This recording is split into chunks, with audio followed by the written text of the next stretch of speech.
Last की class में galvanometer constant G equal to K upon NBA ये हमारे पास वैल्यू आई थी। और इसके बाद हमारे पास figure of merit of galvanometer का टॉपिक है, उसको हम लोग अब देखेंगे। देखिए, ये प्रैक्टिकल में भी आपसे पूछा जाता है figure of merit of galvanometer. तो इसको मैंने पहले यहाँ पे डिफाइन किया है आपके लिए कि it is defined as the current which produces a deflection of one scale division in the galvanometer।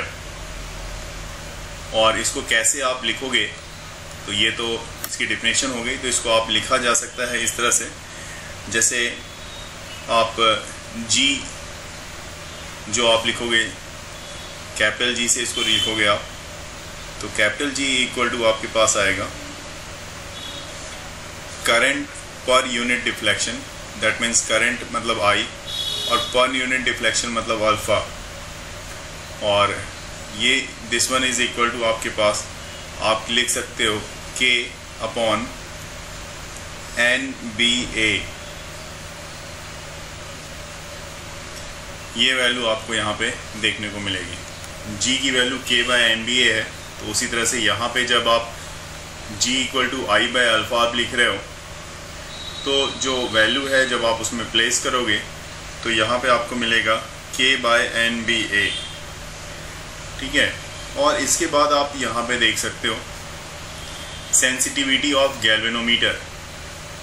हालांकि गैल्वेनोमीटर हाईली सेंसिटिव एक एपरेटस है जो even small flow of current के बाद भी एक लार्ज डिफ्लेक्शन को यहाँ पे दिखलाता है, ये आपको अच्छे से पता है।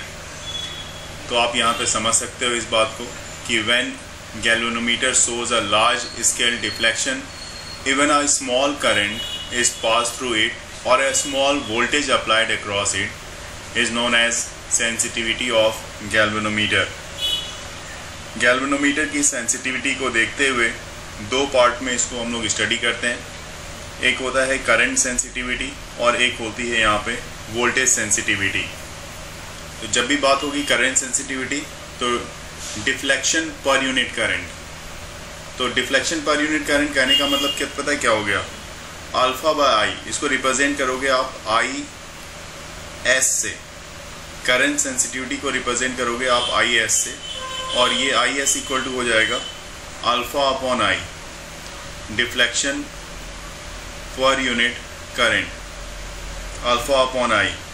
और अभी हमने देखा ऊपर में जो फॉर्मूला आपने लिखा था, देखो यहाँ पे ये I बाय अल्फ़ा के लिए था K बाय NBA, तो ये ठीक उल्टा हो जाएगा और यहाँ पे हो जाएगा, इसको मैं इस तरह से लिखता हूँ ताकि मुझे याद रहे, BNA अपॉन में K। मैं इस तरह से इसको लिखना चाहता हूँ और इसको बॉक्स में डाल देते हैं, ठीक है। तो ये मैं इसको एक बॉक्स में यहाँ पे कर देता हूँ ये। तो अब देखो, याद रखने के लिए आपको क्या करना होगा, IS मतलब करेंट सेंसिटिविटी बना के BNA बना के, ऐसे याद रखना, करेंट सेंसिटिविटी मतलब बना के, तो आपको ये फॉर्मूला याद हो जाएगा। डिफ्लेक्शन वोल्टेज जो सेंसिटिविटी है, तो ये deflection produced in a galvanometer when a unit potential difference is applied across its end. और voltage sensitivity voltage per unit का डिफ्लेक्शन पर यूनिट वोल्टेज। तो डिफ्लेक्शन तो अल्फा है और V equal to Ohm's law से IR होता है, तो IR लिख दो आप। और अल्फा की वैल्यू अगर आप इसमें रखते हो तो यहाँ पे देखो आपके पास आ जाएगा, इसको फिर से मैं लिख देता हूँ, BNA बना और KR, नीचे में K रहेगा और R रहेगा, तो मतलब बना कर। इससे पहले जो हमारे पास फॉर्मूला आया था उसके लिए मैंने बोला था बना के, करंट के लिए बना के, और इसमें बना कर। मूविंग कॉइल गैल्वेनोमीटर का जो फैक्टर है किस पे डिपेंड करता है, तो देखो नंबर ऑफ टर्न्स हैं, N है यहाँ पे, तो N पे डिपेंड करेगा, बिल्कुल सही बात। मैग्नेटिक फील्ड है B, तो B पे भी डिपेंड करेगा, N पे भी डिपेंड करेगा। और एरिया है, एरिया किसके, तो एरिया ऑफ कॉइल पे डिपेंड करता है, ठीक है। और K जो है स्प्रिंग का टॉर्सन कांस्टेंट इसको बोलते हैं K, इस पे भी ये डिपेंड करता है। तो इन सारे फैक्टर पे ये डिपेंड करता है। कौन डिपेंड करता है? Sensitivity of moving coil galvanometer. अब हमारे पास सवाल आता है कि factor by which the sensitivity of moving coil galvanometer can be increased, कैसे आप किस फैक्टर से इसकी मूविंग कॉइल गैल्वेनोमीटर के फैक्टर को आप इंक्रीज कर सकते हो। तो ऊपर आपने देखा या नंबर ऑफ टर्न्स था n, तो अगर आप नंबर ऑफ टर्न्स n को अगर आप इंक्रीज करोगे तो ये अगर इंक्रीज होगा तो मूविंग कॉइल गैल्वेनोमीटर की सेंसिटिविटी भी जो है वो इंक्रीज कर जाएगी। ठीक है, तो पहली बात ये हो गई। लेकिन एक बात आपको यहाँ पे ध्यान रखना पड़ेगा कि जो वैल्यू ऑफ n है, मतलब नंबर ऑफ टर्न्स की वैल्यू है, एक लिमिट तक ही वो इंक्रीज कर सकती है। ठीक है, एक बल्ब में आप एक लिमिट तक इंक्रीज कर सकती है, उससे ज़्यादा इंक्रीज नहीं किया जा सकता है इसको। इस चीज़ को आपको ध्यान में रखना पड़ेगा। दूसरी चीज़ होती है कि जैसे आप देख रहे हो यहाँ पे मैग्नेटिक फील्ड, तो आपने देखा पहले भी मैंने बताया था यहाँ पे, जी हाँ, मैग्नेटिक फील्ड पे भी ये फैक्टर डिपेंड करता है। तो अगर इसका मतलब B की वैल्यू अगर इंक्रीज करेगी, मैग्नेटिक फील्ड क्योंकि ये डायरेक्टली प्रोपोर्शनल दिख रहा है, तो ये गैल्वेनोमीटर की सेंसिटिविटी भी यहाँ पे इंक्रीज करेगी। ठीक है, this can be done by using the strong horseshoe magnet. Magnetic field का ये वैल्यू जो है, स्ट्रॉन्ग हॉर्सशू मैग्नेट अगर आप अपने पास रखते हो एंड उसको प्लेस करना पड़ेगा सॉफ्ट आयरन कोर के पास में, placing the soft iron core with in the coil. ठीक है, तब जाके ये मैग्नेटिक फील्ड इंक्रीज कर सकती है। खैर, नेक्स्ट जो पॉइंट है वो है हमारा एरिया ऑफ क्रॉस सेक्शन का, कॉइल के एरिया ऑफ क्रॉस सेक्शन का। यहाँ पे भी आप देख रहे हो कि यहाँ पे आपके फॉर्मूले में भी एरिया दिया हुआ है। तो ऑब्वियस सी बात है, अगर एरिया ऑफ क्रॉस सेक्शन आपका यहाँ पे बढ़ रहा है तो ये अगर इंक्रीज कर रहा है, तो वैसे केस में ये भी मूविंग कॉइल गैल्वेनोमीटर की सेंसिटिविटी भी इंक्रीज करेगी, लेकिन ये भी एक सर्टेन लिमिट के बाद। ठीक है, क्योंकि उसके बाद ये मैनेजेबल नहीं है। मतलब ऐसा नहीं कि आप बहुत ज़्यादा बड़ा एरिया बना दिया तो बहुत ज़्यादा आपकी सेंसिटिविटी इंक्रीज कर जाएगी। मतलब increasing a beyond a certain limit will take a galvanometer bulky and unmanageable. मतलब जो बहुत ज़्यादा एरिया होगा तो वो बल्क में हो जाएगा और वो मैनेज करना हमारे लिए थोड़ा मुश्किल हो जाता है। इसलिए ये भी एक लिमिट में ही काम करेगा। ठीक है, अब आप जहाँ तक देख रहे हो, दूसरा चीज़ आपके पास एक K देख रहा है, जो स्प्रिंग कांस्टेंट, टॉर्सन कांस्टेंट जिसको आप बोलते हो। तो यहाँ पे अगर इसकी वैल्यू, K की वैल्यू अगर आपकी डिक्रीज करती है, ध्यान देंगे, K की वैल्यू अगर डिक्रीज करेगी तो वैसे केस में जो आपकी सेंसिटिविटी है मूविंग कॉइल गैल्वेनोमीटर की, वो क्या होगा, वो वैसे केस में इंक्रीज करेगा। क्योंकि होता क्या है, टॉर्सन कांस्टेंट जो बना होता है स्प्रिंग का, एक स्मॉल उसमें आप सस्पेंशन वायर होती है जो कि आपको पता है फॉस्फर ब्रॉन्ज की वायर होती है।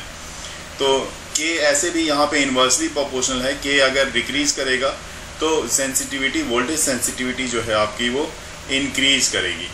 फॉस्फर ब्रॉन्ज जो है वो तो एलॉय है सबसे पहले चीज़, और वो भी हेयर लाइक बहुत ही पतली होती है। अगर आप देखोगे कभी कि फॉस्फर ब्रॉन्ज को आप जो गैल्वेनोमीटर में यूज़ कर रहे हो टॉर्सन स्प्रिंग के लिए, तो एक तो बहुत पतली होती है, और नंबर वाइज अगर इसमें देखा जाए नंबर 1 में, तो सबसे पहली बात जैसे मैंने बताया कि ये एलॉय होता है, तो एलॉय होने के कारण ये ऑक्सीडाइज नहीं होगा, तो डज नॉट ऑक्सीडाइज नहीं होगा, तो इसमें कोई रस्ट नहीं लगेगा। नंबर 2, परफेक्टली इलास्टिक, तो परफेक्टली इलास्टिक होने के कारण इसकी टेंसाइल प्रॉपर्टी जो होती है वो जल्दी से ख़त्म नहीं होती, जिसके कारण क्या होता है, ये लंबे समय तक ये चल सकता है। ठीक है, तो परफेक्टली इलास्टिक होती है। Number 3, it's a good conductor of electricity होता है ये।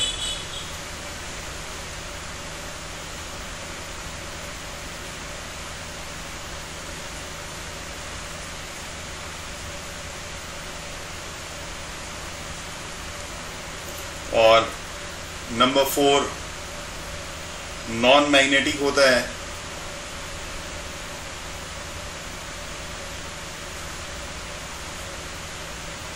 नंबर 5, ये very little elastic after effect होता है।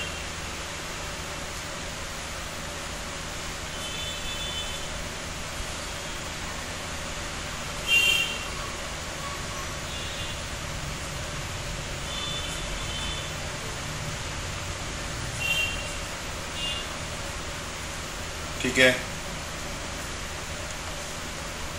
और सबसे बड़ी बात है क्या, इसमें जो रिस्टोरिंग टॉर्क होती है वो मिनिमम होती है। Minimum value of restoring torque ये प्रोड्यूस करता है पर यूनिट ट्विस्ट के लिए। बिल्कुल सही, ये फर्स्ट वाला जो क्वेश्चन है जिसमें आपके पास यहाँ पे दिया हुआ है सर्कुलर कॉइल है, वायरिंग देखो नंबर ऑफ टर्न्स दिए हुए 100 टर्न्स और रेडियस दिया हुआ है उसका, इवन करंट भी दी हुई है, और आपसे मैग्नेटिक फील्ड मांगा जा रहा है सेंटर पे, उस सर्कुलर कॉइल के सेंटर पे। तो आपने जो फॉर्मूला बताया वो फॉर्मूला ये वाला आपने बताया, B equal to mu naught NI/2R, यही फॉर्मूला है ना? यस। और म्यू नॉट की जगह पे आप लिखोगे 4 पाई इंटू 10⁻⁻⁷, और नंबर ऑफ टर्न्स आपके पास दिया हुआ है 100 इंटू, इसको और भी मल्टीप्लाई कर लो आप, यहाँ पे थोड़ा सा आप इंटू क्या करोगे, नंबर ऑफ टर्न्स हो गया, करंट कितने का दिया हुआ है, तो करंट देखो 0.4, मतलब ये 0.4 लिख लो अपॉन में 2R, 2 इंटू रेडियस कितनी की दी हुई है, तो रेडियस 8 सेंटीमीटर की है, तो 8 सेंटीमीटर मीटर में कन्वर्ट करना पड़ेगा, तो 2 इंटू 0.08, बस ये आप सॉल्व कर लोगे। लगभग आपके पास जब पूरा चीज़ कैंसिल करोगे तो आपके पास आ रहा है देखो पाई इंटू 10⁻⁻4, और जब पाई की वैल्यू रखोगे तो 3.14 इंटू 10⁻⁻4 टेस्ला ये आएगा। तो बिल्कुल सही है यहाँ पे। अब क्वेश्चन नंबर 2 भी देख सकते हो आप, कह रहा है a long straight wire carries A current 35 ampere, ये स्ट्रेट वायर के लिए है। What is the magnetic field B at the point 20 centimetre from the wire, wire के 20 सेंटीमीटर से मैग्नेटिक फील्ड का वैल्यू बताना है आपको। लॉन्ग स्ट्रेट वायर के लिए इस चीज़ का ध्यान रखना, रिपीट कर रहा हूँ मैं, लॉन्ग स्ट्रेट वायर के लिए। तो लॉन्ग स्ट्रेट वायर के लिए बिल्कुल सही बात है, आपने साइन साफ बोल रहा है कि लॉन्ग स्ट्रेट वायर है, तो कितना लंबा वायर है ये तो नहीं बोल रहा, तो नहीं बोल रहा तो आप इनफाइनाइट लेंथ ऑफ वायर के लिए ले लो आप, कोई दिक्कत नहीं है। फिर से उसके लिए फॉर्मूला ले लो, इसको सेकेंड वाले के लिए जो फॉर्मूला आपके पास आ जाएगा B equal to mu naught I upon 2 pi R, 2 pi A, ठीक है, 2 पाई A 2 पाई R जो भी बोलेंगे। अब म्यू नॉट की वैल्यू फिर से आप रखोगे 4 पाई इंटू 10⁻⁷ इंटू 35, करंट जो है वो आपका कितना है 35 एम्पियर का है, अपॉन में 2 पाई R, मतलब 2 इंटू पाई इंटू 0.20, आप कैलकुलेट कर लो। लगभग ये जो कैंसिल होने के बाद देखो पाई और पाई भी कैंसिल हो रहा है, 2 2 4 पे कैंसिल हो रहा है, ये 35 है, ये 2 है, और ये भी 2 और ये 2 अगर कैंसिल होगा तो 35 तो रहेगा, तो 3.5 इंटू 10⁻⁵ टेस्ला ये वैल्यू आएगी। क्वेश्चन नंबर 3 में मैं एश्योर हूँ कि आप इसके रिजल्ट को फाइंड आउट तो कर सकते हो, इसका मैग्नीट्यूड आप निकाल सकते हो मैग्नेटिक फील्ड का, इसमें मुझे कोई डाउट नहीं है, लेकिन डायरेक्शन आप बताओगे तो मुझे ज़्यादा खुशी होगी। अगर मैं थर्ड वाले क्वेश्चन को देखूं तो थर्ड वाले में जैसे चलिए जैसे आप कह रहे हो फॉर्मूला वही लगेगा B equal to mu naught, जो फॉर्मूला है मैं उसको एक बार यहाँ पे कर भी देता हूँ और आपकी बातों को मानता वही आगे बढ़ते हैं। B equal to mu naught into I upon 2 pi A या 2 पाई R आप ले रहे हो, और 4 म्यू की नॉट की value 4 pi into 10⁻⁷ into 50 upon में 2 पाई इंटू 2.5, ये सब चीज़ ठीक है। वैल्यू भी मैं बता देता हूँ, 4 इंटू 10⁻�6 टेस्ला की वैल्यू आएगी। अब जहाँ तक इसकी डायरेक्शन का सवाल है, जैसे कि यहाँ पे आप देख रहे हो, ये कह रहा है यहाँ पे आपको क्या करना है कि ये जो वायर है 2 east of the wire, 2.5 metre east of the wire, तो यहाँ पे आप अप्लाई करोगे राइट हैंड रूल, ठीक है, राइट हैंड रूल आप अपना अप्लाई करोगे, और जो राइट हैंड रूल अप्लाई करोगे तो आप जो मैग्नेटिक फील्ड वहाँ पे कहाँ पे एक्ट कर रही है, तो वर्टिकली अपवर्ड डायरेक्शन में एक्ट करेगी, जैसा आपने बताया भी यहाँ पे। तो वर्टिकली अपवर्ड डायरेक्शन में 2.5 मीटर के डिस्टेंस पे, जो कि ईस्ट ऑफ द वायर होगा, ये जो होगा कहाँ पे होगा, ईस्ट ऑफ द वायर। बस ये डायरेक्शन यहाँ पे काफी थोड़ा सा आपके लिए इंपॉर्टेंट होगा। आपका करंट का डायरेक्शन, आप बोल रहे हो कि जी करंट की डायरेक्शन राइट नॉर्थ से साउथ की तरफ है, ऐसा है।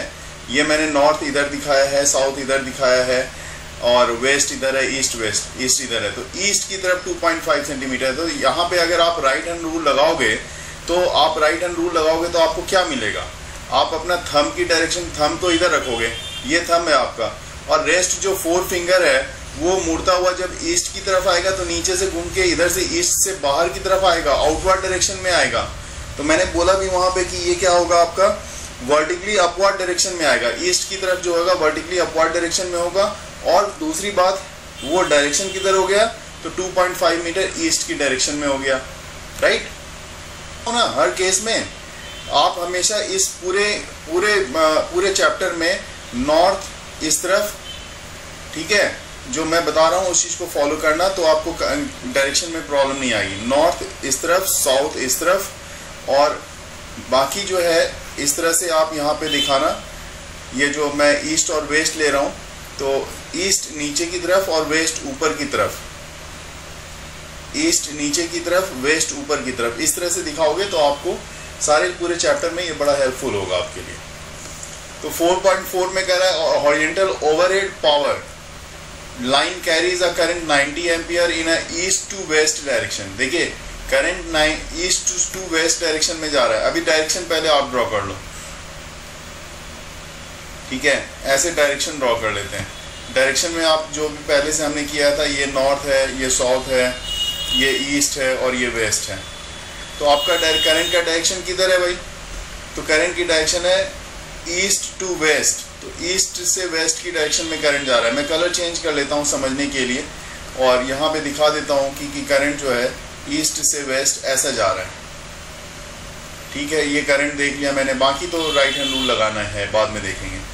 What is the magnitude and the direction of magnetic field due to the 1.5 metre below the line. 1.5 metre below the line आपको देखना है कि कहाँ उसकी मैग्नेटिक फील्ड कहाँ पे होगी। चलिए करते हैं, पहले वैल्यू निकालते हैं। तो वैल्यू जो फॉर्मूला आपको पता है, B इक्वल टू क्या फॉर्मूला पता है, mu naught I by 2 pi R। तो ये म्यू नॉट की वैल्यू हमेशा की तरह 4 pi into 10 power -7 into 90 ampere का करंट है, अपॉन में 2 पाई इंटू 1.5 है ना। तो ये 2 पाई 2 से कैंसिल हो जाएगा, और ये डेसिमल हटाओगे तो ये, और ये 60 टाइम्स में कैंसिल हो जाएगा। तो ओवरऑल ये आ जाएगा आपके पास 1.2 इंटू 10 पावर -5 टेस्ला। अब बात होगी डायरेक्शन की। तो राइट हैंड रूल अप्लाई करो और मुझे बताओ कि राइट हैंड रूल अप्लाई करने के बाद इसमें करंट की, इसमें जो डायरेक्शन होगी, किसकी डायरेक्शन, मैग्नेटिक फील्ड की, वो क्या होगी। अगर आपने थंब रूल अप्लाई किया है तो वर्टिकली अपवर्ड मतलब इधर से घूम के ये साउथ से बाहर आता हुआ दिख रहा होगा। यस तो बिल्कुल ठीक है। तो इसका मतलब है जी डायरेक्शन ऑफ मैग्नेटिक फील्ड जो होगी टुवर्ड साउथ होगी at the point below the power line. ये जो पावर लाइन है उसके ठीक बिलो में होगी। तो ये बिल्कुल सही है। यहाँ पे डायरेक्शन मैंने पहले भी पूरे चैप्टर में मैंने जब स्टार्ट किया था आपको बोला था डायरेक्शन का बड़ा मेजर रोल यहाँ पे होने वाला है। वैल्यू तो हर कोई निकाल लेता है, डायरेक्शन बताना इंपॉर्टेंट होता है। 4.5 में जो दिया हुआ है, what is the magnitude of magnetic force per unit length on a wire carrying a current 8 ampere making an angle 30 degree with the direction of uniform magnetic field of 0.15 Tesla. Current दिया हुआ है, angle दी हुई है, magnetic field दी हुई है। आपसे पूछा जा रहा है कि फोर्स क्या होगा, what is the magnitude of magnetic force. तो फार्मूला, सबसे पहले फार्मूले की बात ही तो होती है। F इक्वल टू मैंने बताया था BI/L sin थीटा, बताया था क्या? यस तो बस अब देखो, अगर बात हो रही है कि यहाँ पे क्या देखना है, एक चीज बड़ा मार्केबल बात है जो मैंने आपको जिसमें बता रहा था अगर आपने देखा होगा वहां पे, तो मैंने बताया था कि force per unit, magnetic force per unit length की अगर बात हो रही है तो इस L को आप इसके डिवाइड में ले आना, मैंने ये भी उस समय बताया था। तो yes sir. BI sine theta रह जाएगा सिर्फ आपके पास, ठीक है ना। अब ये काम आपके लिए आसान हो जाता है यहाँ पे। और ये देखो मैग्नेटिक फील्ड कितने की दी हुई है, करंट कितने का दिया हुआ है, मैग्नेटिक फील्ड 0.15 है, तो यहाँ पे आप लिखोगे 0.15। करंट आपके पास कितना दिया हुआ है, 8 एम्पियर की करंट दी हुई है, तो इंटू 8 कर लोगे, इंटू साइन 30 डिग्री। बस इसको सॉल्व आराम से कर सकते हो, आपके पास वैल्यू आ जाएगी 0.6 न्यूटन पर मीटर की, क्योंकि फोर्स न्यूटन, फोर्स की यूनिट न्यूटन है, अपॉन लेंथ मतलब मीटर, न्यूटन पर मीटर इसकी यूनिट आएगी, जो कि यहाँ पे मैंने लिख दिया है। क्या लग रहा है 4.6 में? देखिए 3 centimetre wire carrying a current 10 ampere placed inside a solenoid perpendicular to its axis, the magnetic field inside the solenoid, वो भी दिया हुआ है 0.27 tesla. What is the magnetic force on the wire, magnetic force बतानी है wire पे, क्या magnetic force लगेगी। फिर से हमेशा की तरह फॉर्मूला, क्योंकि आपके पास करंट आई लेंथ दी हुई है, देखो ये लेंथ दी हुई है, आप फटाफट कह सकते हो ये लेंथ 3 सेंटीमीटर की है, करंट दिया हुआ है, आई दी हुई है आपके पास, ठीक है, मैग्नेटिक फील्ड दी हुई है आपके पास। तो अब आपको यहाँ पे क्या करना है, और थीटा, चूंकि देखो यहाँ पे magnetic field inside the solenoid is इतना, what is the magnetic force on the wire, तो आपके पास फॉर्मूला वही F equal to BIL sine theta, BIL sine theta का फॉर्मूला लग जाएगा। यहाँ पे थीटा आपको देखने वाली बात है, क्वेश्चन में अगर ध्यान से आप देखोगे तो थीटा 90 डिग्री दिखेगी, क्योंकि ये बोल रहा है यहाँ पे perpendicular to the axis. Question से ही आपका क्लियर हो जाएगा, परपेंडिकुलर टू द एक्सिस बोल रहा है, तो थीटा 90 डिग्री हो जाएगा। अब आप फॉर्मूला लगा दोगे यहाँ पे, देखो मैग्नेटिक फील्ड कितने की है, तो मैग्नेटिक फील्ड यहाँ पे कहीं ढूंढ लो, मिल जाएगी तो मिल जाएगी तो ठीक है, नहीं मिला तो आपको निकालना पड़ेगा और क्या। तो फोर्स है यहाँ पे, आई करंट ले लो आप, करंट कितना है 10 एम्पियर ले लो, कोई बात नहीं। मैग्नेटिक फील्ड यहाँ पे देखो 0.27 टेस्ला, तो 0.27 आप यहाँ पे ले लो, इनटू में 10, इनटू में लेंथ 3 सेंटीमीटर की है तो 3 × 10⁻² कर लेना, और इनटू साइन 90 की वैल्यू 1 होती ही है, ठीक है, सब कर लोगे आप, 27 3 जा 81 होता है, तो ये 8.1 × 10⁻² की वैल्यू आ जाएगी, ठीक है। उसी तरह से 4.7 देखो, देखो 2 long and parallel straight wire. अब देखिए 2 पैरेलल वायर की बात हो रही है, 2 पैरेलल वायर की मैंने मैग्नेटिक फील्ड का फॉर्मूला फोर्स के लिए बता रखा है आपको। A और B, 2 वायर हैं A और B, carrying current of 8 ampere and 5 ampere in the same direction are separated by a distance 4 cm. Estimate the force on 10 cm section of the wire A. अब देखो सबसे बड़ी बात, अगर दोनों वायर हैं, दोनों वायर में सेम डायरेक्शन में करंट जा रहा है, तो वो ऑब्वियस सी बात है दोनों वायर क्या करेगा, एक दूसरे को एक दूसरे की तरफ अट्रैक्ट करेगा, ये मैंने बता रखा था आपको। और अगर वायर अपोजिट डायरेक्शन में जाएगा तो वो क्या करेगा, एक दूसरे को रिपेल करेगा, ये भी मैंने बता रखा है आपको। तो अब आसान हो जाता है क्वेश्चन आपके लिए समझना कि जी ठीक है अब काम इस पे कर सकते हैं। तो 4.7 पे आप काम करोगे, जो फॉर्मूला लगेगा पैरेलल करंट कैरिंग वायर के लिए, F equal to μ0 I1 I2 upon 2πr का फॉर्मूला, और μ0 की वैल्यू तो आपको अच्छे से पता है 4π × 10⁻7 होती है। एक वायर में जो करंट जा रहा है, देखो यहाँ पे 8 एम्पियर का जा रहा है, दूसरे वायर में जो करंट जा रही है वो आपकी 5 एम्पियर की जा रही है, तो दोनों वायर की बात हो रही है। I1 एक 8 एम्पियर है और दूसरा 5 एम्पियर है, अपॉन में 2πr, 2π इंटू डिस्टेंस दोनों बीच के वायर की जो है वो 10 सेंटीमीटर की है, मतलब इसको मीटर में बदलना पड़ेगा, 10⁻² कर लो, ठीक है। तो अब आप सॉल्व कर लो इसको, पाई कैंसिल कर लो, 2 × 2 = 4 कर लो, और 8 × 2 = 16, 16 × 5 = 80, और 80 और यहाँ पे आपके पास जो वैल्यू आ जाएगी, देखो लगभग ये आपके पास कट के 2π इंटू यहाँ पे नीचे में r जो आपके पास दिया हुआ था, यहाँ पे देखो ये जो वैल्यू है 4 सेंटीमीटर की है, तो ये 4 × 10⁻² होगा, तो अगर मैं 4 2 जा 8 भी कैंसिल कर दूं तो 2 2 जा 4 इंटू 5 20 आ जाता है। तो 2 इंटू 10 पावर -4 न्यूटन पर मीटर, ये इसकी वैल्यू आती है। अब सवाल होता है force on 10 centimetre section of wire क्या लग रहा है, तो उसको कैपिटल एफ से दिखाओगे, F equal to small f into l. तो 2 into 10 power -4 into 10 into 10 power -2, तो ये आ जाएगा आपके पास 2 इंटू 10 पावर -5 न्यूटन, ये वाला आपका आंसर आ जाएगा। तो 4.8 का जो ये क्वेश्चन है उसको ध्यान से देखोगे आप।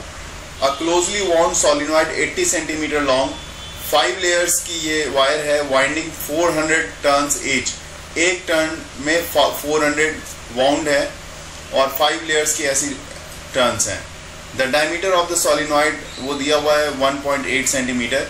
If the current carries 8 ampere, estimate the magnitude of magnetic field जो भी है be inside the solenoid near its centre. Solenoid के सेंटर पे हमें मैग्नेटिक फील्ड बताना है, ठीक है। तो आप ये देखो कि आप सोचो एक लेयर में कितना टर्न्स है, 400 टर्न्स है। ऐसे कैसे कितने लेयर्स हैं, 5 लेयर्स हैं। तो आपके पास पूरा नंबर ऑफ टर्न्स कितना होगा, 400 इंटू 5 का होगा ना। Yes sir. अब सवाल रहती है कि ठीक है, इसके बाद भी आपके पास क्या दिया हुआ है, करंट क्या कैरी कर रहा है, करंट ये कैरी कर रहा है 8 एम्पियर का, ठीक है। लेकिन इसके साथ साथ इसकी सोलिनॉइड की जो डायमीटर है वो 1.8 की दी हुई है, ठीक है। तो ये सारी चीज़ें हमारे पास दी हुई हैं। अब इसको आपको अगर सॉल्व करना है तो सबसे पहले हमें देखना होगा number of turns per unit length of the solenoid वो क्या होता है। तो फॉर्मूले में ये कोई फॉर्मूला नहीं है, ये एक छोटा सा बेसिक सा चीज़ है कि भाई number of turns per unit length of solenoid अगर आपको लेना है तो number of turns per layer ले लो जो कि 400 का है, और ऐसे ऐसे कितने लेयर्स हैं तो नंबर ऑफ लेयर्स आप ले लो, ऐसे ऐसे 5 लेयर्स हैं, और सोलिनॉइड की लेंथ कितनी है तो length of the solenoid upon कर दोगे तो ये बताएगा number of turns per unit length of the solenoid. तो पहले इसको निकाल लेते हैं, 400 इंटू 5 अपॉन में हो जाएगा 0.8, ठीक है।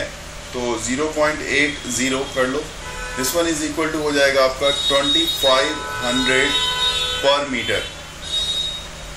अब आप मैग्नेटिक फील्ड सोलिनॉइड के अंदर की निकाल सकते हो फॉर्मूले से, B इक्वल टू जो सोलिनॉइड का फॉर्मूला होता है म्यू नॉट NI का फॉर्मूला होता है, और म्यू नॉट का फॉर्मूला तो आपको पता है 4 पाई इंटू 10 पावर -7 का होता है, इंटू नंबर ऑफ टर्न्स आपने निकाल दिया है 2500, इंटू करंट उसमें 8 एम्पियर का है, तो ये आ जाएगा आपके पास 8 पाई इंटू 10 पावर -3 टेस्ला। पाई की वैल्यू भी अगर आप रखना चाहोगे तो भी आपके पास 2.5 इंटू 10 पावर -2 टेस्ला कैलकुलेट करके आप देख सकते हो, ये वैल्यू आपको मिल जाएगी।